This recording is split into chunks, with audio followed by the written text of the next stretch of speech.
Hello everyone, welcome to online economics class. आज की video में हम स्टार्ट कर रहे हैं न्यू चैप्टर का नेम है कॉन्सेप्ट्स ऑफ कॉस्ट। तो स्टूडेंट्स, लास्ट चैप्टर में हमने स्टडी किया था प्रोडक्शन फंक्शन के बाद। हमने जाना था कि the level of production can be raised bye employing factor and non factor inputs. तो प्रोडक्शन थ्रू होती है फैक्टर और नॉन फैक्टर इनपुट्स। जो ये इनपुट्स यूज़ किए जाते हैं, इनको हायर करने में या बाई करने में जो खर्चे होते हैं, जो एक्सपेंसेस होते हैं, that is called cost of production.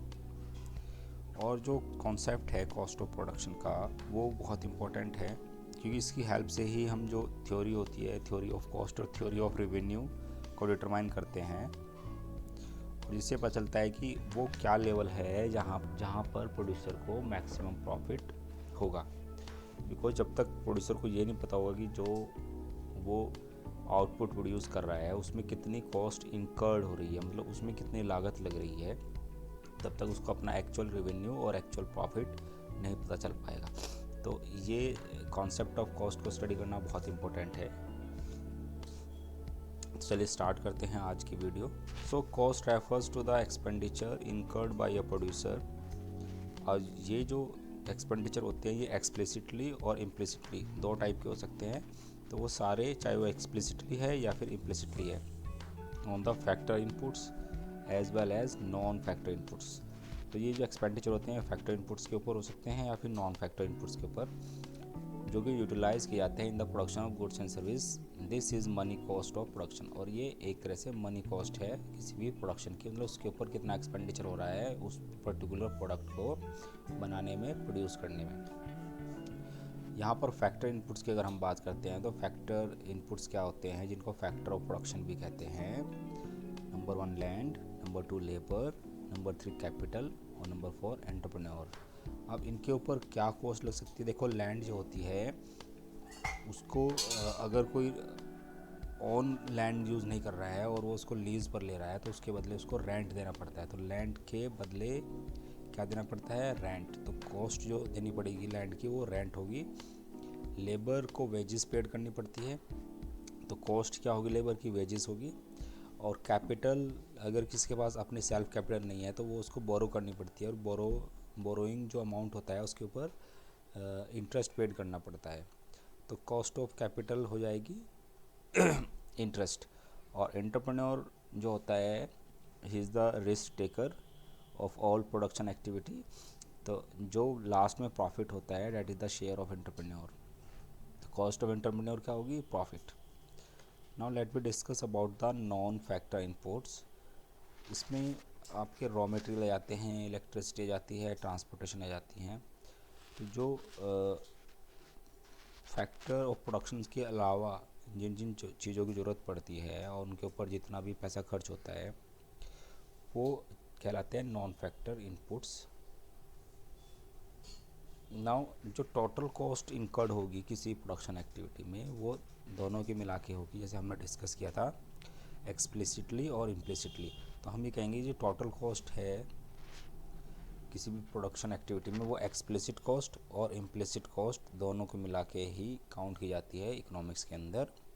और it is significant to note that in economics cost is always measured as opportunity cost. जो कॉस्ट होती है वो हमेशा एक अपॉर्चुनिटी कॉस्ट की तरह देखा जाता है।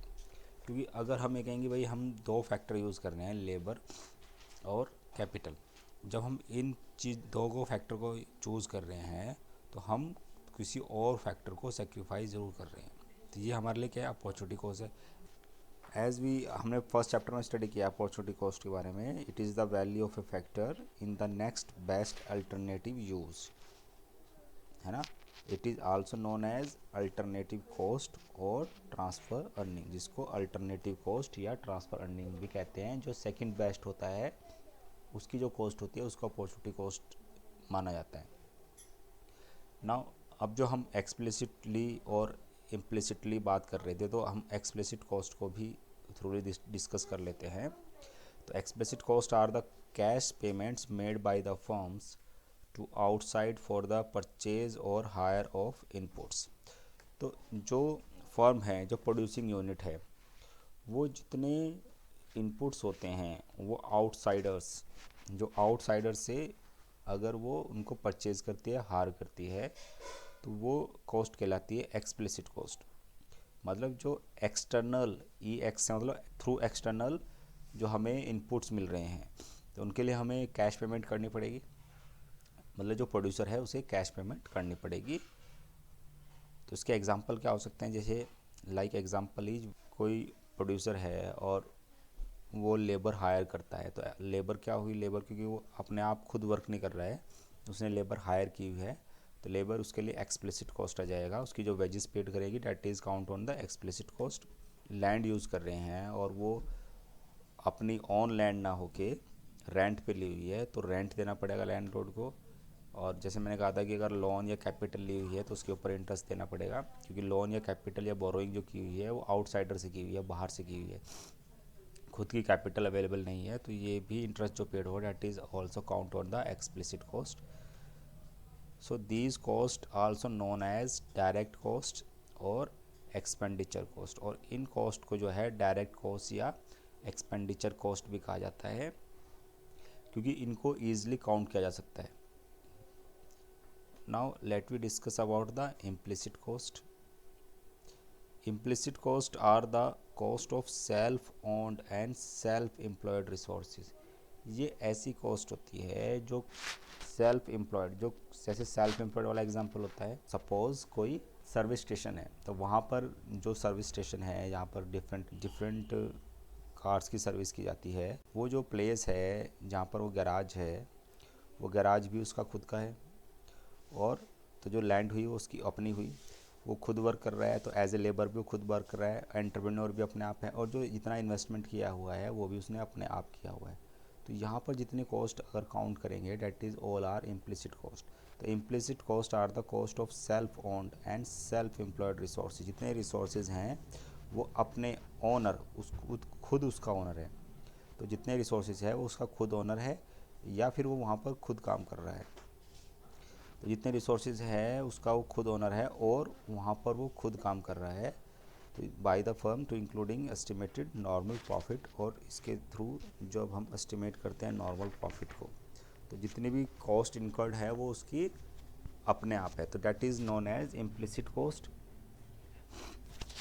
नाउ इसके एग्जांपल क्या हो सकते हैं, wages of his own labour, अपने अपने आप यूज़ कर रहा है तो उसकी जो खुद का, भाई वो कुछ ना कुछ उसकी कॉस्ट तो होगी ना।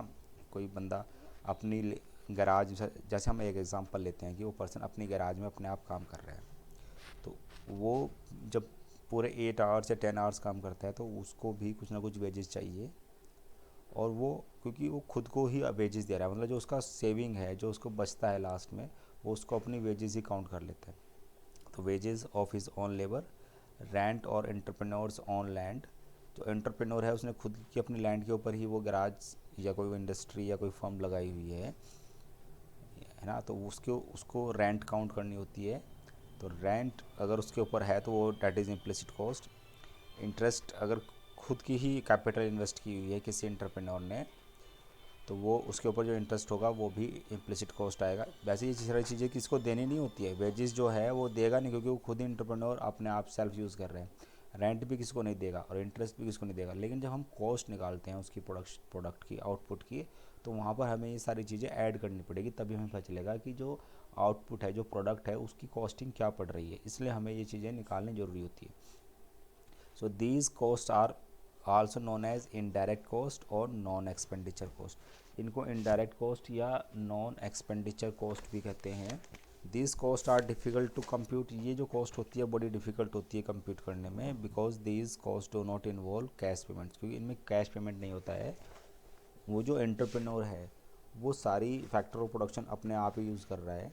जो उसकी लास्ट में सेविंग है, जो प्रॉफिट है, वो उसको ही काउंट करता है, ना कि डिफरेंट डिफरेंट कि भाई ये अमाउंट मेरे वेजेस का हुआ, ये अमाउंट मेरे रेंट का हुआ, ये अमाउंट जितना मैंने खुद कैपिटल इन्वेस्ट की थी अपने इंडस्ट्री के अंदर, गैराज के अंदर, या फिर कोई भी एग्जांपल है उसके ऊपर, तो ये उसका इंटरेस्ट है। वो ऐसे नहीं काउंट करता है, वो एक कंबाइंड ही अमाउंट जो लास्ट में प्रॉफिट बचता है उसको ही एनालाइज करता है। तो दिस ये जो कॉस्ट होती है are difficult to compute because this cost do not involve cash payments.